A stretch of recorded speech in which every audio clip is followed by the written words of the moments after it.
Mode. Good afternoon, ladies and gentlemen. My name is Lynn Gardner. I'd like to welcome you to the webinar here this afternoon. I hope this finds you well. I'm going to give you a forewarning. We're having a pretty serious thunderstorm right now, so I'm hoping we don't lose power and I lose you and you lose me. So let's hope for the best. But this call is probably going to be a little bit of a surprise to you, probably not at all what you're expecting today, because I like to call this call a wake-up call. I like to be able to point out some things and get you to, think about life in just a different way and try to get you out of that rat race and kick it to the curb like I did a long time ago. As I was preparing or just, sitting here to prepare to go online, I can't help but look at this commuter picture and it always gives me cold chills because I can still remember what that was like fighting a rat race. In fact, when I first entered the rat race, I would live 7 miles from my office. So if I wasn't on a plane, I was in a car. And those 7 miles took me an hour and a half each way. This was a long time ago. It took me an hour and a half each way, 3 hours of my day. And it wasn't just sitting there, but back then we didn't have cell phones as entertainment. We couldn't get on the phone and have somebody talk us home. We just sat there and went crazy. And I can still remember times of stress of like, oh my gosh, I'm going to be late for work, or I'm going to get in trouble, or I'm going to miss, it's going to be late picking up the kids, or all this stress that goes along with it. So I am so grateful that I was able to kick the rat race to the curb. And I'm hoping that I can open your eyes just to another way of thinking, really talking a lot about things that we used to discuss in life and we've kind of gotten away from it. So I'm hoping that I'll be able to bless you in that way. If there's anything that I've heard as I prepared to roll this program out is, why in the world are you doing it on a Friday afternoon? Well, I got to tell you, if you know what that rat race is like, then you would probably agree with me that there's no better timing. It's when you get to the end of that work week and you just think, oh, thank God it's Friday. I'm going to have a little bit of a reprieve, a little bit of a break. For me, that break didn't last all weekend. I started stressing out again on Sunday about what I was going to have to go through on Monday. But, maybe you're closing out another week and you're wondering, is there a better way? Geez, how am I going to do this, next week? How am I going to do this for the next 10 or 20 years? Maybe you're just tired of that rat race. You're probably most people on this call are living paycheck to paycheck, and that is not any judgment on your responsibility or, how you handle your money. It's very simple. There's usually a whole lot more going out the door than that's coming in. So we're living paycheck to paycheck, but I assure you there is a better way. And so I'm compelled from the heart to share it with you today. The first thing I want to start out with is, people, you don't know me and I don't know you. So I think it's really important, if I'm going to bring forth a pretty powerful message to you, that I at least try to set a platform of where I'm coming from. This is my third career. I'm in my third venture, if you will, in my adult life. I'm in my late 50s, and my first one was a job. I want you to know that as I go through with this call, I am not anti-job. 95% of the workforce in America has a job, so I'm not against that. But I was in a job. I did very well. I was climbing that ladder. I was so greedy and so ambitious. I tell you, I was aggressive, and there wasn't enough money or enough power in the world for me at that time. But something happened along the way. And what happened was I got married, and then every 2 years I seemed to have a child, regardless of my own plans. That's the way it worked out. They're my greatest joy, by the way. But every 2 years, I had a child, and it's really sad to think about this, but and I should be ashamed to admit it to you. But with those kids, they would be 5 to 6 weeks old, and I'd be back in a suit and back on a plane. I mean, what a horrible way to be living. And I see so many young parents living that way today. It breaks my heart. But I had a failing marriage, and so I have 4 kids and a failing marriage, and I did what I label as, I made a moral decision. I decided that I needed to be the one to raise my kids. I could not be on a plane chasing money and expect these 4 people to turn out to be decent human beings if I didn't at least have some role in their lives. I wanted them to share my faith, and I wanted them to have my morals and my values, and I wanted to be there to raise my kids. So I did what some of us refer to as, I traded my time for money. I felt like, I'm young and I'm energetic and I got to be able to do something to make a living. And so I decided that I would get control of my time myself. So I started life all over. Somewhere in my mid 30s, I completely started over. I left corporate America and I became self-employed. And it's funny how life works out, because it's like 3 totally different fields that I've been in. You'd think I kind of migrate, from one to the other. But when I first started out with my job, I was working for a Fortune 500 in the defense industry. industry and business development. And then when I started all over and became self-employed, I became a real estate auctioneer. But let me tell you, that's a fast-paced world, but I was in control of my time. I can count on one hand the important things that I missed in my children's life. Still working very hard, but I was able to control my own time. But, I exceeded my paycheck. I did very, very well, but I realized, that I messed up. I was successful, but I really hadn't strategically planned my future. And what I mean by that is my income was still directly tied to my own effort. So if I didn't work, I didn't eat. So I was constantly feeling the pressure, almost like you would when you have a job, to perform, so that I always had enough flow, always had enough there for my family. And so that really probably wasn't the wisest thing. Now, I did try to find people in my field.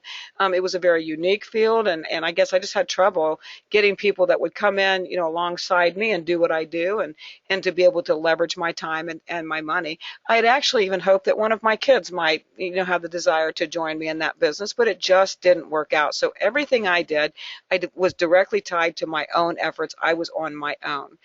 Well, then after 18 years, the economy took a wild tank, and it caused me to reconsider what I was doing. Now, I want to say that my business didn't go away. In fact, my business got busier.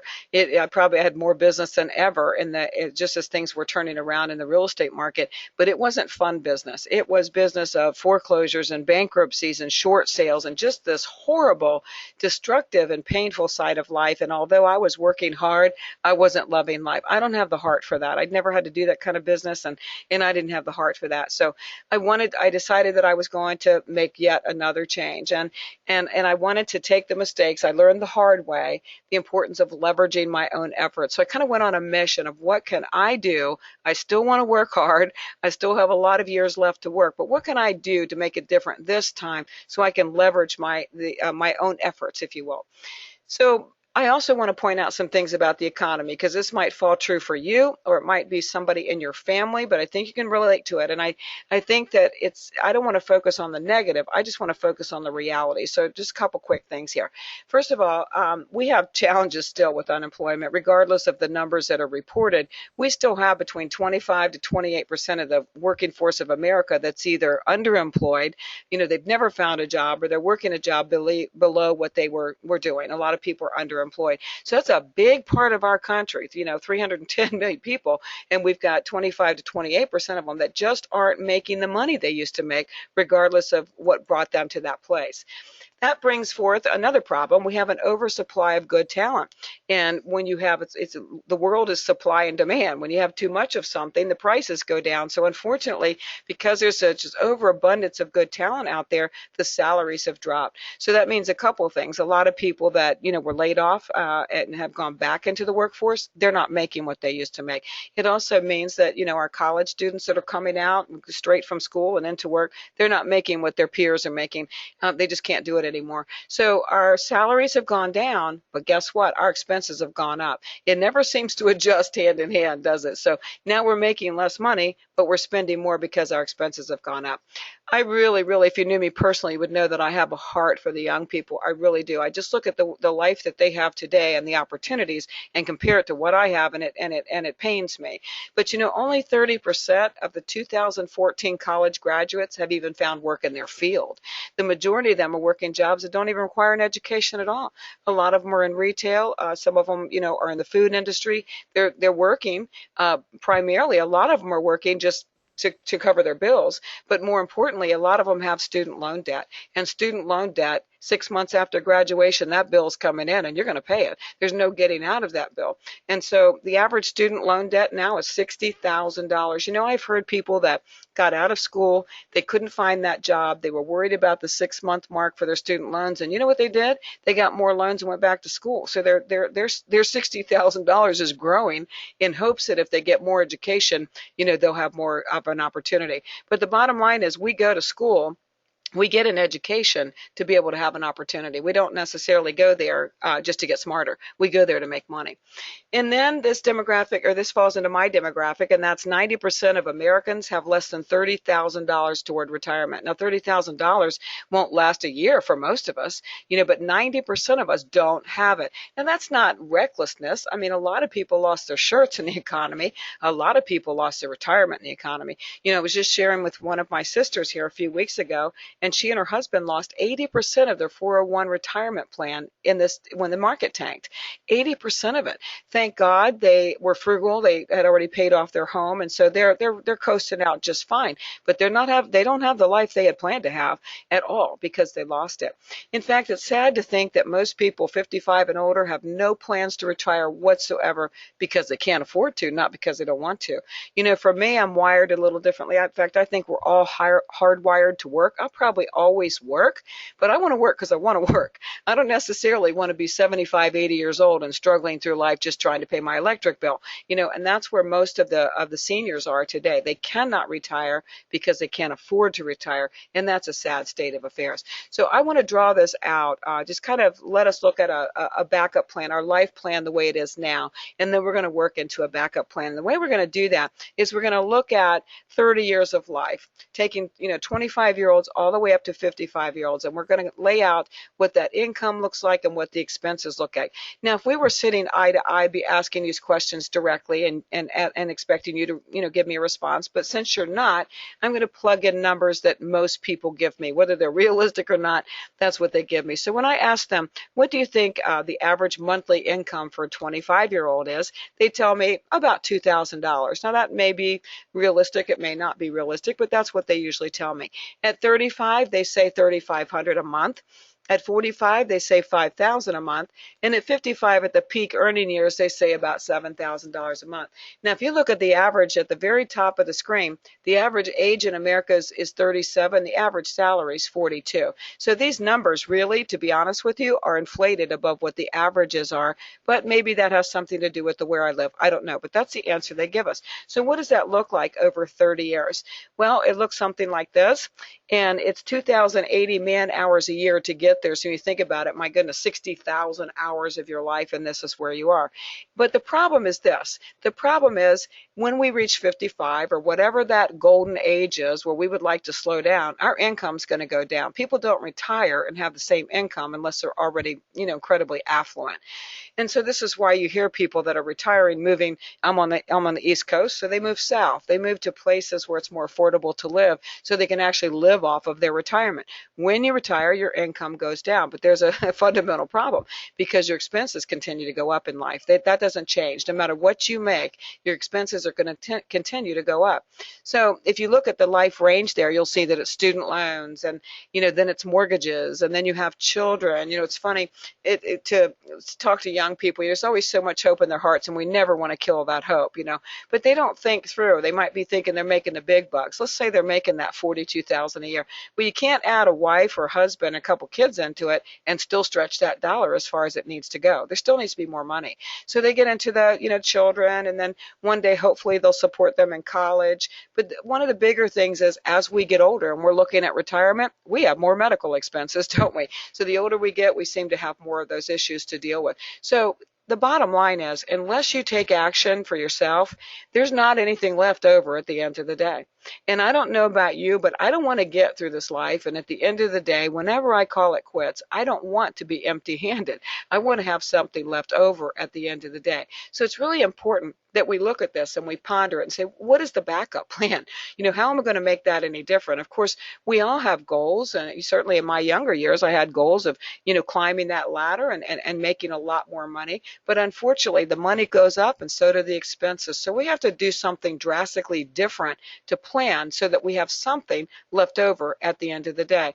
To me, it's very sad. When I came out of the auction business, I would run into a lot of people that were selling and beginning to retire. And so many people had regrets. They're like, "Ah, I always planned to travel the world, or I always planned to slow down and just play golf." All these dreams that people don't fulfill. You know what? Most of them that I heard had everything to do with money. So if we don't plan for that, we won't be able to achieve the dreams that we had, not for ourselves and not for our families. So what do we do?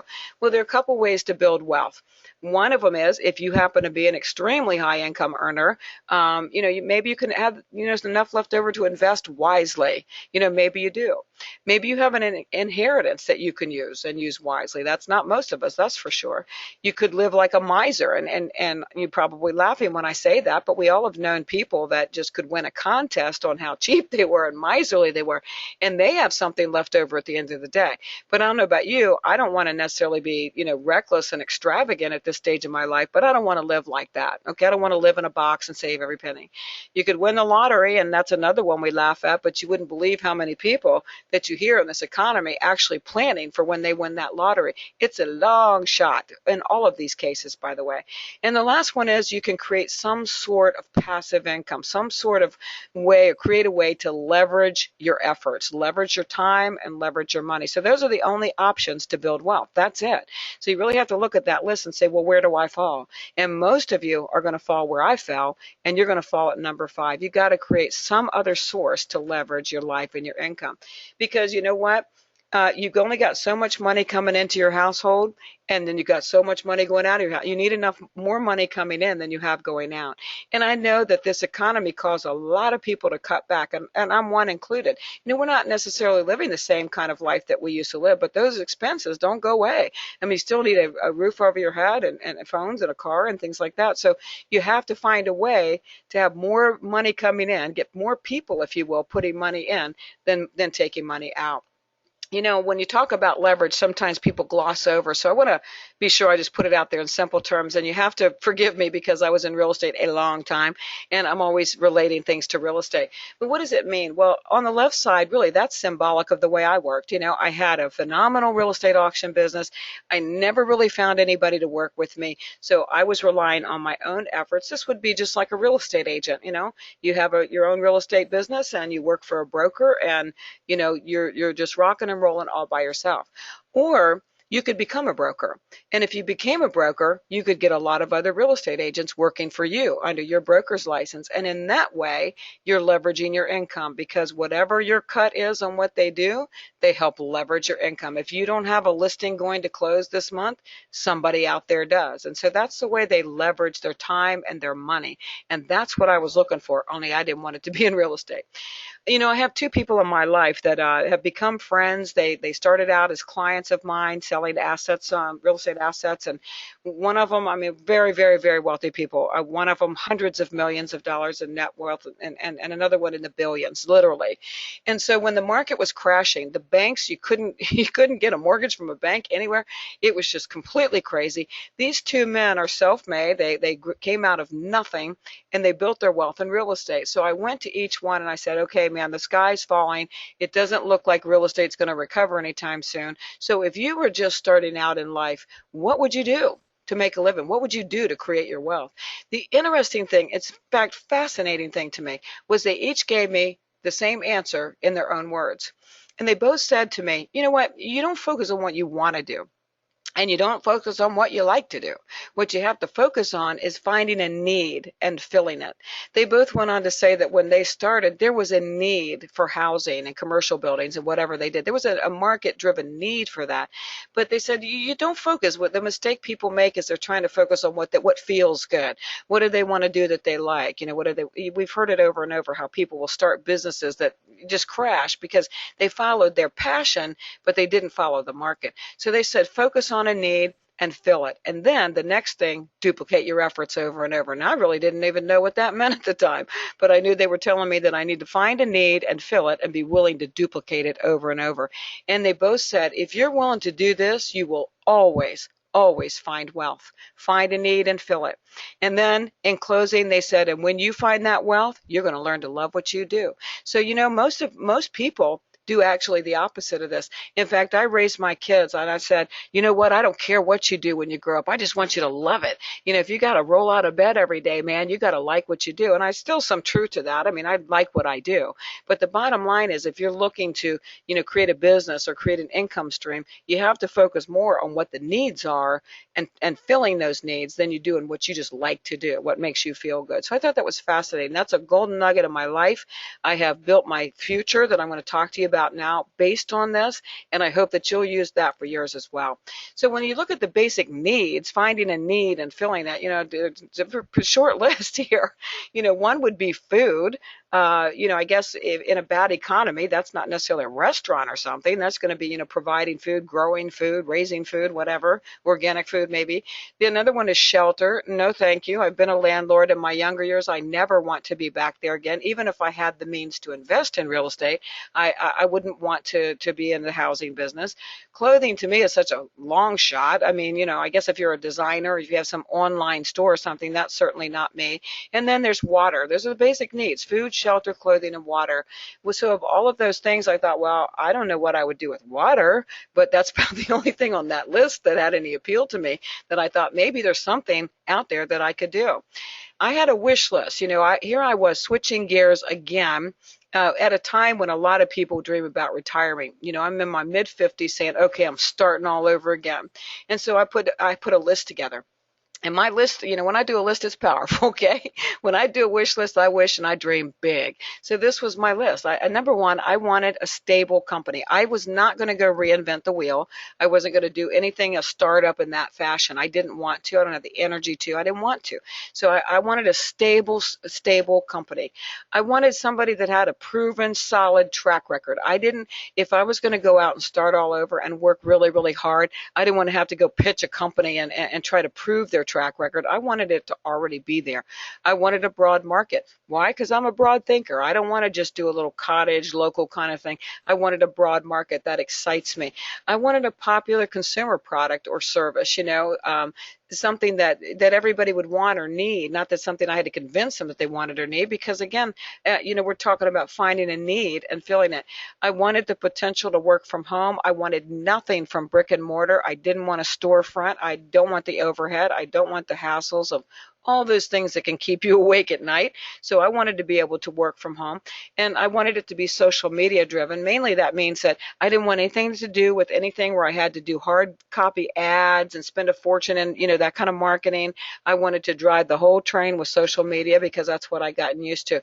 And then the really icing on the cake that on my wish list was I wanted something meaningful and with a good purpose. So I was going to find a need and fill it, but I'd really like to feel good about it too. So that was the last thing on my list. The interesting thing is I always want to encourage you, to always dream. Put your list down and always be willing to dream, because I want to show you what happened at the end of the day with my list. I wanted a stable company, and I found a 40-year-old company, rock solid company for 41 years. I wanted a solid track record, and I found a proven product. Again, for over 40 years, this product has been proven over and over and over and over. I wanted a broad market, and I got a global business. It doesn't get any better than that. I wanted a popular consumer product or service, and what I found was something that every single consumer in the world needs. I wanted no office overhead at all, ever. I never want the stress of that kind of thing again in my life. And what I have is a laptop lifestyle. In fact, what you saw on the first screen, that's me sitting out on my porch. So I got the laptop lifestyle that I wanted. I wanted social media driven, and that's my primary marketing. I don't have any hard copy ads. I can occasionally I choose to do that, but I don't need to do that to drive the force of the business that I'm doing. And lastly, I wanted something meaningful and with a good purpose. And believe it or not, the business that I'm in has an entirely compassionate purpose that I'll share with you in just a minute. So don't ever be afraid to put that out. And as you're looking at maybe broadening your life and finding another stream of income, a home-based business or whatever, if you will, be sure to do your homework and write down what it is you're looking for. I got everything and above what I was looking for. So I found the solution. I found the need, and I'm filling it. I actually opted for the health and wellness industry. That's the biggest industry, frankly, right now now. And I'm not talking about lotions and potions and optional things. There are a lot of things in life out there and a lot of business that offer, good products. I'm not downing that, but there are a whole lot of things that we can live without when the economy tanks. A lot of things are put on the luxury item list, even when they maybe shouldn't be. They're still put on the luxury item list when it comes to your health and wellness. So I found something that in health and wellness that it's an absolute necessity. Everybody has to have it. The health crisis that we're in is a perfect platform for my business. So what I mean by that is that, we're in trouble with our health in America, and I'm not going to belabor that within this call, but, we're number 40 for health and longevity in the world. We're the leader of the free world, and we're number 40 just under Cuba. We got a problem. We have autism at the rate of 1 in 50. We have cancer at the rate of 1 in 2. I mean, we have a problem. So all of that health crisis, there are people out there looking for answers, and I have a tremendous answer for them. So it really created a perfect platform for me. The beauty of it is I align with a company that's got a franchise plan. So I've got a lot of life left of me. I'm very creative and I'm hardworking, but I didn't want to reinvent the wheel. I wanted something, a plan, a package plan that I could just get out and run with, because I knew that if I had that, I could accelerate my success. And so I went with a franchise plan. Not only that, but the franchise plan I went with is peanuts. I don't want to disclose that on this call. I'm happy to talk to you after this call. It's ridiculously affordable. So when you think franchise, don't be thinking, way out there. But not only that, I always believe in, if you have an opportunity to use somebody else's money to finance, if you will, and keep your money in the bank, that's always the way to go. So I was able to finance my franchise plan. And, again, it's ridiculously low, but I was able to finance that, and that couldn't have made it any better. So because I have a package deal, I have all the tools that I need. I've got training I need. I've got the marketing tools I need. I've got the internet presence that I need. I have all the tools as part of this plan that I need to succeed. All I have to do is work it. I have no overhead. Now, of course, I've got business cards of my own and things like that. So I have a little bit of overhead from that way, but I don't have any brick and mortar. I don't have any big expenses. I truly have a home-based business. And, I want you to listen up out there, because there was a stat and an article that I just read recently that said, that 82% of the women that make over $100,000 a year do it with a home-based business. And I can assure you, the home-based business that I'm working, that's more than a possibility. It's a probability if you work it. So I just found the ideal solution.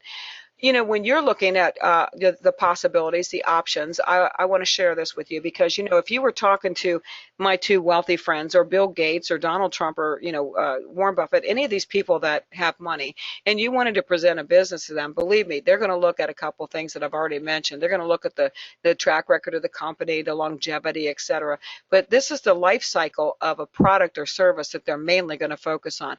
The initial part of anything rolling out there, the very bottom below the star there is the introduction stage, basically. These are the trend setters, the risk takers that'll get out there and buy a product or go into a service that most people have never heard of. That's kind of where they are. Then you get into phase 2, which is the momentum phase, and that's when the product or the service catches on and it starts building momentum very, very quickly. That's frankly when most of the money is made. And ironically, if you see the star, that's where my business is. Even though the company is 41 years old, it spent a lot of time outside of the U.S., and when it came into the U.S., it spent a good little time there in the introductory stage where it's just starting to take off. So it's going to be phenomenal for me. I'm so excited. But then level 3 is the maturity level. That's when growth is, really slows down. It's not that you can't make money, but you're not going to make it at the same pace that you'll make it in phase 2. And then, of course, phase 4 is the saturation point. Now, why do I bring this up to you? Because a lot of things that you might consider out there as your home-based business or your way to leverage your income, this is critical. You don't want to jump on board with something that's already seen its day. And although mine, again, is 41 years old, it's just starting to see its day. So be very careful when you're looking at where you want to spend your time and your energy to leverage that income for yourself. Be very careful in where you go, because it's all going to matter. So mine is a total health package, is what we like to refer to it. And if you look at the screen here, really we got everything covered in the health and wellness. Number one priority is the lower left, and that's the water. No matter where you're coming from in life in terms of, caring about the environment or whatever, we have got to do something about the plastic water problem. It's not just the environment that it's killing. It's hurting our children, and it's creating havoc on our health. It's got to stop. So this is a fabulous long-term solution where people can use this device that, hooked up to the sink in their home and do away with that. Not only does it filter everything that they drink, but it actually restructures the water so it's considered quote unquote healthy water. It's a great long-term fix. And then on the right-hand side is skin care. God knows that we're all still chasing the youth, and it's important to take care of our skin. Our skin, by the way, is our biggest organ, so we have to be careful what it's exposed to, not just in terms of beauty, but in terms of health. So this is a great option to be able to get the chlorine out of your system. I have a dear friend I think might be on the call today, and he's often talking about cancer and what's going on with cancer, and he's sure to tell us that the number one cause of breast cancer is chlorinated water. So ladies, got to get the chlorine out of the water. So this is a really good option for us as well. And at the top of the screen is one supplement product that I work with, and it is a turmeric-based product. And if you don't know about turmeric, it is the absolutely the one being studied the most in life today in the medical community. In fact, turmeric has so much potential for things like, arthritis and Alzheimer's and Parkinson's, any neurological condition. It's so powerful that the pharmaceutical firms have tried to get it approved by the FDA as a pharmaceuticals. Thank God they haven't gotten that done so far. Now, what would make this one special is the fact that, any plants or herbs or anything, grown, the quality of them depends on where the geographical area where it was raised. In other words, it matters where it's grown. And apparently the holistic world has always recognized Okinawa, Japan as having the most potent turmeric on the planet, bar none.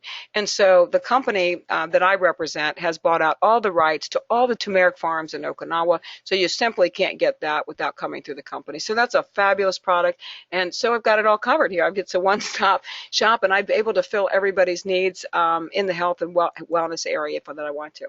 I don't want to miss an opportunity to talk to you about tax advantage as well, and I know it sounds like a curveball, but everybody that's out there earning a paycheck really needs a tax break, a legal, ethical, IRS code tax break.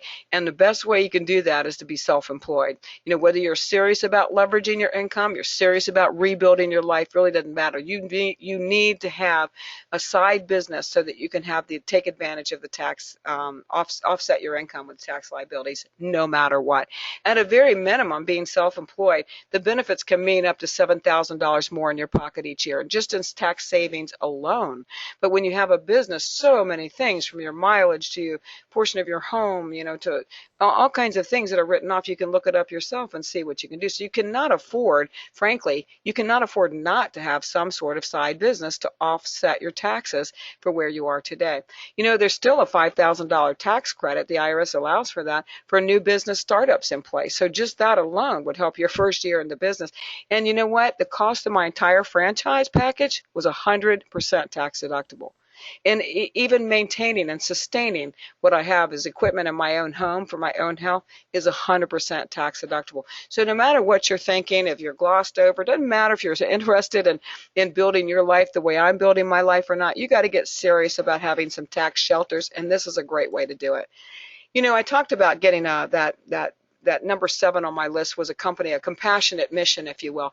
And I'll tell you what, this moves me every time I share it, because at the top of the screen, you're looking at the mission statement for this company. I've done a lot of writing in my world, business development proposals and mission statements and you name it. And this is the shortest mission statement I've ever seen in my life. Spreading true health globally with compassion. Now, true health is shown there on the triangle. It's the physical health, it's financial health, and it's mental and spiritual health. If you take any of those things out of that triangle, you got a problem. You could have all the money in the world and you could be sound mentally and spiritually, and if you don't have your health, you have nothing.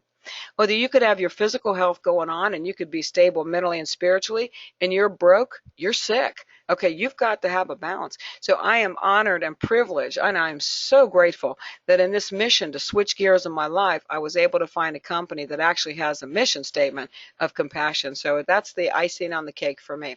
So, how do we do it? Well, the one thing that I do is I educate others on how to improve their health, using phenomenal products, of course. But my most fun and my most success will come from finding people like people on this call that I can share my long-term financial goals with, who want to or need to earn a 6-figure income, and show them how to leverage. Take a lot of the expertise that I've seen over in all areas of my life and bring it out there to help people recover financially.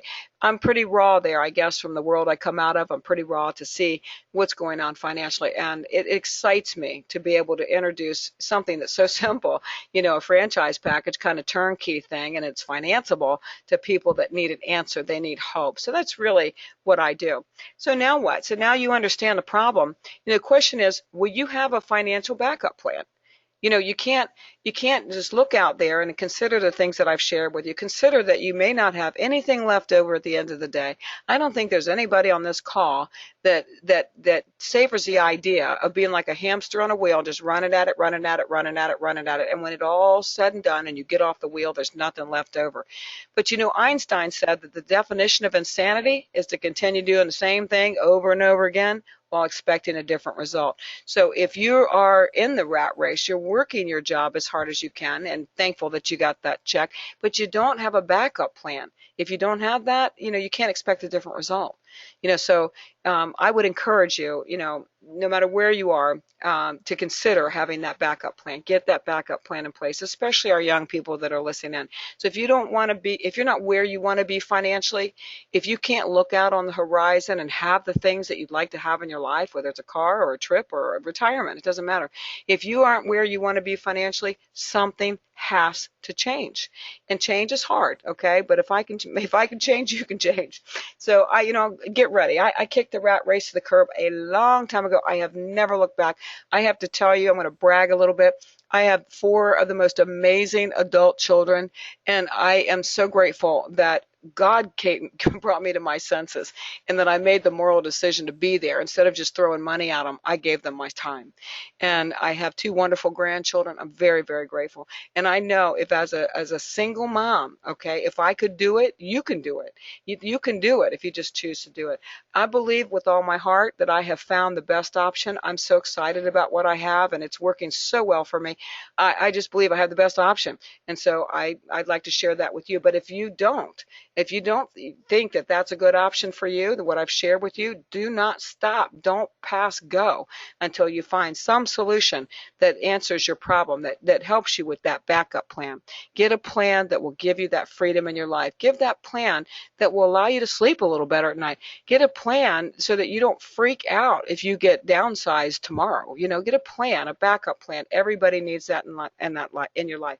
And so if you want to hear more, you know where to go. You were invited to this call. You got an invitation from me. You've got the contact information. Just get back. Just do something to get more information. I am more than happy to spend time with you. I'm more than happy to share more with you about what it is that I'm doing in a much more detail in this. This was just a wake-up call for you. So in closing, again, I look at this rat race, and again, I tear up when I look at it, and I hope good things for you. I do know there's a better way. There's a way of freedom, and it's not a crazy, risky way of getting there. It's just a matter of making a decision to do a different thing in your life. On the bottom there, you're looking at my farm. That's the front porch of my farm, and that's where, God willing, during the seasons when I can be out on the porch, that is my office. That's my laptop lifestyle.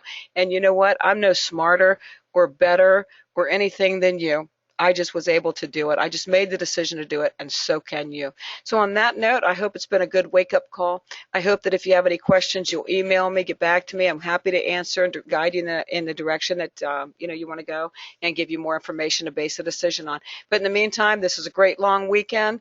God bless you all. Happy Labor Day. I'll see you next Friday. We're going to do this every week, and I'm going to keep blessing people as much as I can. So go about your day and make it a good one. See you next time, guys. Bye-bye.